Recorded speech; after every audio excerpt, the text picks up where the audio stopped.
my general philosophy with training is one of quality. So quality of movement, quality of exercises, of session, of planning, of delivery, of communication, everything of the highest quality.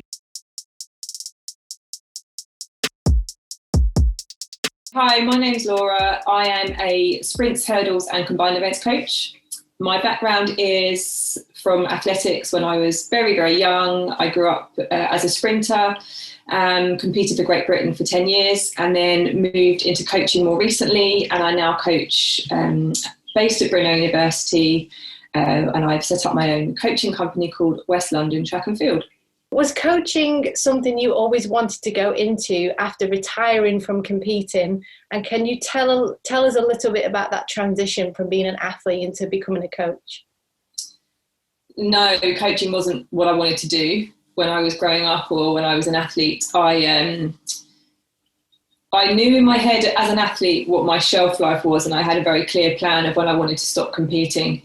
And I went to university at Brunel and I studied an undergrad in sports science, and then stayed and did a postgrad in exercise physiology at Brunel. And off of the back of that, my career aspirations were to work in a sports setting, but more on the kind of sports science support side of things. And I worked for Bupa for a couple of years, doing health and fitness assessments, just part-time while I was finishing my master's and while I was competing, but always kind of had in the back of my head that, it was more the sports science side of things that I wanted to get into. And then as my athletics career progressed, I think my coach, Linford, used to say things to me like, "Oh, you'll make a good coach." And I'd be like, "Oh, yeah." And I think it was because I could see things. So if he was looking at things, I could kind of see the same thing, or I'd pick things up from videos of myself. And he just kind of dropped those almost flippant comments, which I just batted away. And then it was towards the end of my career, I was still working with Linford, and an athlete had asked him to work with them. And basically this athlete had been away from the sport for a few years. So Linford kindly volunteered my services to work with this athlete to get her fit enough, essentially, to join our squad. So I started coaching this athlete, who was a multi-eventer, funnily enough. And we started working together, and we got on really well. And before I knew it, I had another one that came. Someone saw us working together at the tracks, and then someone else asked to join in. And I said, yeah, of course. And then I had two multi-eventers training together. And then I busted my foot pretty bad and retired from track, and the two athletes became 3 and 4 and 6, and then I had my own little squad. And what key lessons or experiences have you taken from your days as an athlete in your days now as a coach? I think the key thing I always look back on, and it's what people always ask me, what advice would you give young athletes now? And I think the big thing for me was to enjoy it more. So when I was an athlete, it's really easy to get caught up in, just go. And you go to this chance, and the next year you've got this chance. And you've always got your eyes on a championships, and you've always got your goals along the way. And you kind of get caught up in that. And you don't appreciate what you're doing at the time. So even when I went to the Olympics, I didn't appreciate how amazing that was at the time. And it's not now that I look back, I think, wow, I went to the Olympic Games. That's pretty good.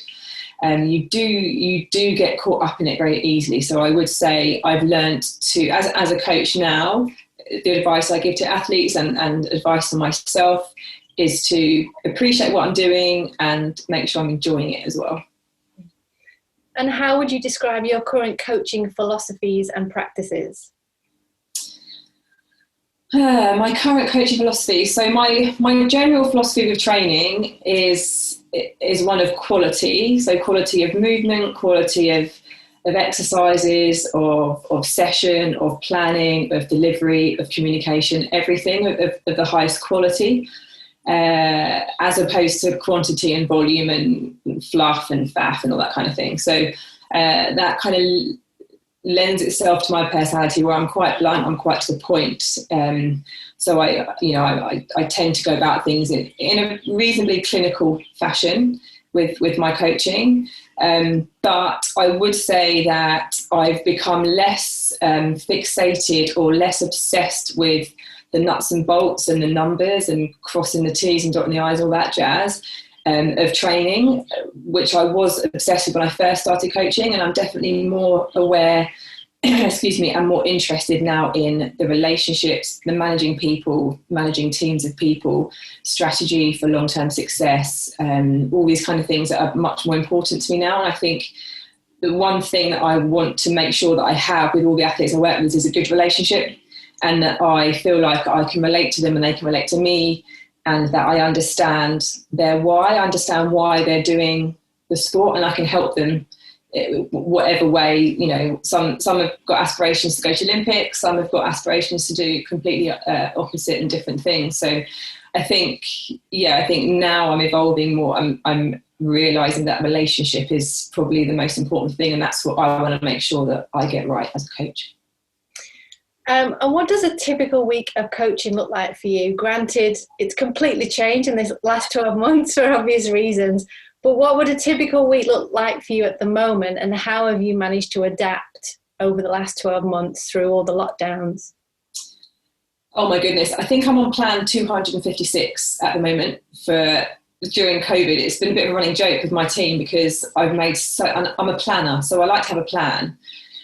And the continual moving of goalposts has not helped my obsession with planning. So I've definitely become less obsessed with planning. I've definitely been able to be more flexible, more fluid. But this last lockdown, since Christmas, I feel like I've established a really good routine, and we've had quite a stable coaching setup since Christmas. So I've had 4 athletes who have been granted elite status. 3 of those in track and field, and 1's a winter sport athlete. So I see those 4 athletes 3 times a week at Lee Valley. We currently haven't got access to our normal training facility at Brunel because it's just all been refurbished. So we've been travelling to Lee Valley 3 times a week. So I see those guys Monday, Wednesday, Friday, and they do their main sessions there. And then the rest of my group are all over the place, all over the country. And we see them once a week over Zoom. So we do a mobility type session over Zoom with them once a week, mainly to check in and just make sure they're okay. But also just because we're aware that they're used to getting treatment from our osteopath, and we can normally see them face to face and make changes, and we need to make changes for training. We just aren't getting that. So we do the check-in over Zoom once a week with the guys that are working remotely, and we're just sending them weekly training plans, so track and gym training plans. We are lucky that we are going to start doing one-to-one sessions. We have been able to do one-to-one sessions this whole time, but I decided not to. I decided that after Christmas it was pretty bad. I think the situation in this country. So I took the decision that I wasn't going to send any coaches out, and I wasn't going to ask athletes to come out and do any training sessions with us. But I feel now we're getting towards March that we can recommence our one-to-one coaching. So because of the time constraints with my elite guys, I'm seeing my elite guys 3 times a week, and that may step up to 4 times a week after the indoors is finished. So my other coaches are going to see the rest of the squad. They're all going to get a one-to-one session once a week with one of our coaches. And there's a couple of locations we have, parks and things that we know we can use. We've got equipment we can use. So that's where we're at the moment. And it's been a really good routine, and it's worked really, really well to a degree. The driving has been the worst part. I mean, I don't mind quite as much, but the athletes I know have felt it, the extra driving for the travelling and everything. But I think come April, we should be back on our normal track at Brunel, and we should be back coaching in our normal groups. And then I'll be coaching a lot more. Fingers crossed. I know. So the next, I guess congratulations are definitely in order for having one of your athletes selected for the European Indoors, Holly Mills. What is yours and hers preparation going to look like over the next week or so in the lead up to the European Indoors? Well, she's not doing much, let's put it that way. So we've got a 12-day turnaround, which isn't very long, and it's not ideal. And European Indoors weren't part of our plan at the start of the year. But look at me being flexible and changing plans. So I recognised just after Christmas that we weren't going to get, when they started cancel the indoors and everything else. I said to the girls, look, if you get a chance to do any competitions, European indoors, whatever it is, I think we should just take it, because especially Holly, we had to take a lot of competition out for her last summer. We took out all the jumping, we took out all the hurdling. So she was just throwing and running 800 metres, which was pretty miserable.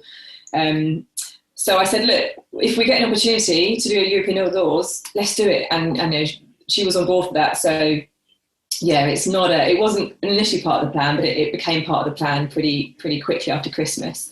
So she's had 12 days. She's still in a recover for a whole week after a multi-event competition. I think actually the pentathlon is tougher than the heptathlon, even though it's only one day. I think the 5 events in a day is pretty brutal. And it was really tight. There was 3 of them in the competition.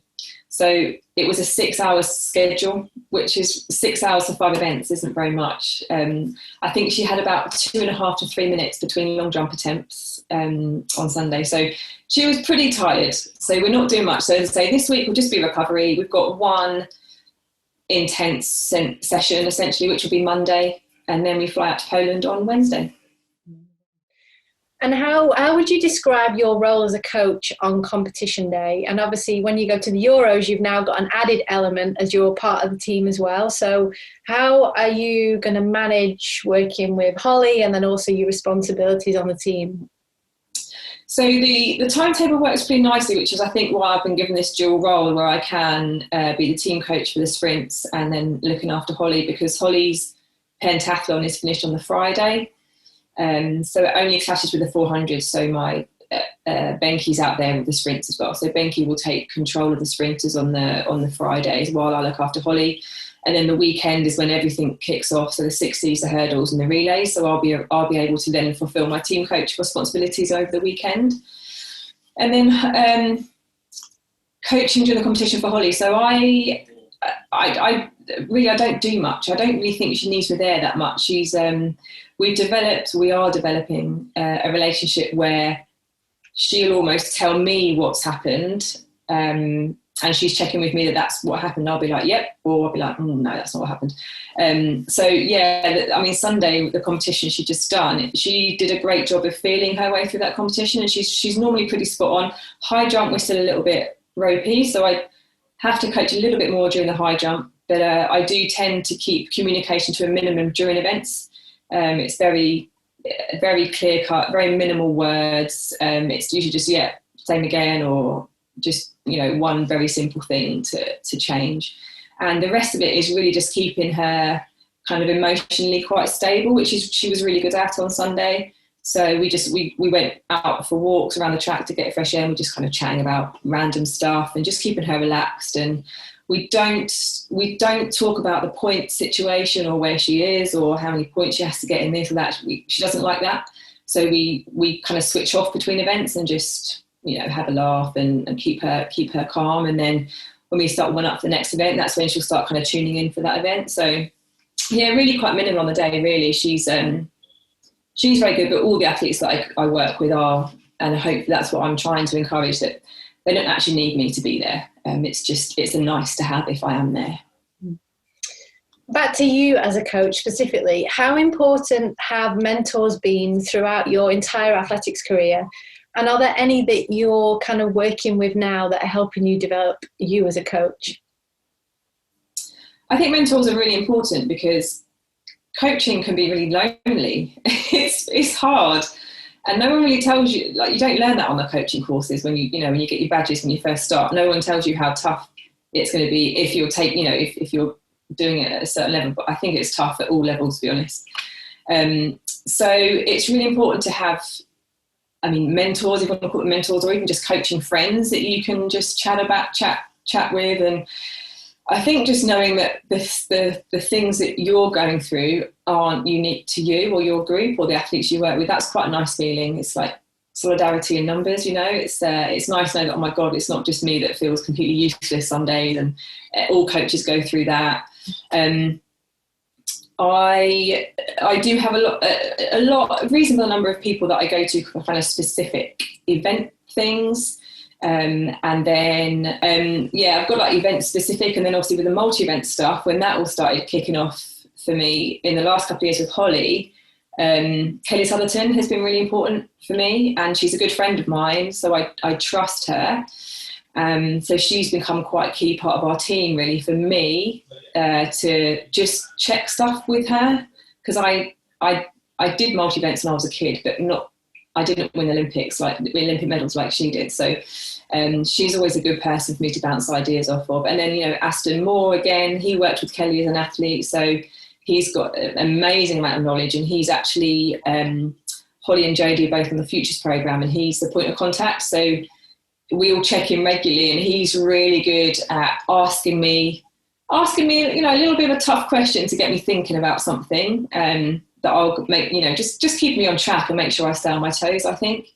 And then we work with Frank Atto. He's a long jump coach for all my multi-eventers, and he's just got a wealth of knowledge and experience. So yes, I'll ask him about long jump specific stuff when the group are long jumping, but for me with Frank, because we do have a good relationship and we do get on, and I've known Frank since I was an athlete, I can ask him quite a lot of things about that athlete relationship and how to deal with these situations. So a lot of the time I'll go to Frank with specific problems. I'll say, oh, Frank, I've got this, an athlete said this, or I've had this with an athlete. What do you think? What would you do? And he's really helpful at that kind of thing. So I think it's important to have different people for different things. And then you just got your friends in coaching who you can just have, you'll see them at competitions and you'll have a laugh with, and just feel more normal, so you don't feel like you're completely on your own. Yeah. You're going to need a lot of mentors for a heptathlete. Where are some of the key places you go to for your coach education and development? Oh dear. Altis is a great resource of education. The coaches there I know and I will go to for any education. As I've already mentioned, Benki, I joke with him, he's got a Dropbox folder for everything. So any question that I'll have, or anyone has, he's able to send something across. He's like a walking library. He's incredible. So he's a pretty good resource to go to. I don't know. I pick stuff up from all over the place, really. There's various workshops and conferences that have been put on from England athletics and European athletics. Nick Winkleman was great on the last England athletics workshop. He was talking about coaching language, which I find, again, really interesting, going back to the relationship thing. So for me, Twitter's quite a good source of initial investigation, and that will take you down the rabbit hole that you need to go down to source the information that you want. But I think for me, I may seek a couple of different resources or different people, and then I'll make sure I make sense of it myself. I'm not one for just following fads or following crowds or copying people. So I'll get all the information. I'll ask loads of questions to different people, and then I'll sit down, make sense of it, and put it into what I think fits into our program and how we work. What advice would you give to other athletes wanting to move into coaching when they retire, as you did? Don't do it. No, don't. Joking. What advice would I give them? I think it's a really nice way to stay in touch with something that you love, if indeed you love athletics. I'm assuming if you've been an athlete, then you do love it. Because people ask me all the time, "Oh, do you miss competing?" I say no, because I still get that buzz from competing from the athletes. And the best part is I don't have to do all the training. It's fantastic. So I think my advice would be just talk to lots of people. And I think if you've been an athlete only working with one or a couple of coaches through your career, it's quite easy to be quite blinkered into that way of thinking, which is absolutely fine because that's your experience. But one thing I did when I started coaching was I just tried to broaden my kind of view a lot more. And I spoke to so many different people, and I just looked into so many different things that are very different from what I did as an athlete with the coaches that I worked with. So I think just creating that network, broaden your horizons. And yes, it is a nice a nice way to continue in a sport that you love, hopefully. And the last question, which seems like a bit of a strange question to ask, seeing as you've only really just started your coaching journey, but if you were to look far, far ahead into the future, when you retire from coaching, how do you hope your athletes will remember you? Oh, that's a good question. And I always think back to my coaches that I had. So I had two predominant coaches in my career, Madeline and Linford, who I still see and still talk to and still love. And I think about how I think about them. And then, so what I've been recently, since I've been thinking about more kind of how we manage people and everything, I think about what I take from them as coaches and what I'm going to use as a coach and how I want to be to the athletes that I work with, because I think I had fantastic relationships with Madeline and Linford. So from Madeline, I've taken Madeline. It was very tough. She was very tough, but underneath the tough exterior was just a lovely lady. Well, she's a lovely lady. But she really believed in me, and I think her belief, and I was useless when I joined her, absolutely useless. But after 10 years of hard work, I got to the Olympics, and she said from day one she could see I was going to get there, and she always says that to me. So I think I want athletes to know that I believe in them. If I'm working with them, that I believe in their goals, whatever it is they want to do. And for Linford was more about that kind of mentorship, and that he just had a really good way with people. And we could be training for 3 hours and then we'd be on the phone in the afternoon chatting about something else, just that real connection and real relationship, where I feel like both ways we felt we could be really honest with each other.